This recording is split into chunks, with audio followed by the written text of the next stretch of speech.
Sumailalim sa isang araw na seminar sa mental health ang 87 mga dating kasapi ng CPP, NP, NDF sa Amco Beach Resort, Barangay Sabang, Baler, Aurora sa pagtutulungan ng Sinagtala Batalyon, Aurora Police Provincial Office at Provincial Social Welfare and Development Office.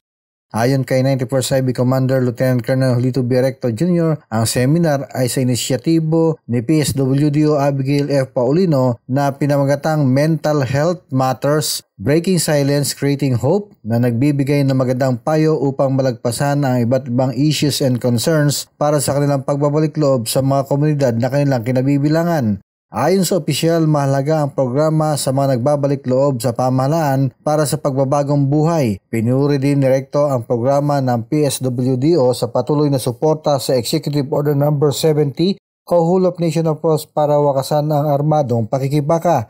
Dapat daw na mahalin at pangalagaan ang mga dating rebelde upang makaisa sa inaasam na matagalang kapayapaan para sa lalawigan. Malugod namang sinalubong ni PSWDO Paulino ang mga dating rebelde at sinabing ang aktibidad ay makakatulong para sa pagmanage ng stress at maayos ang problemang kinakaharap ng mahusay.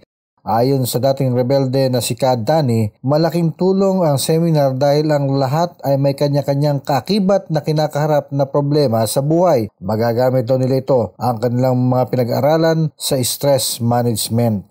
Ako ang inyong naging tagapaghatid balita, Jason De Asis para sa RTV News Desk.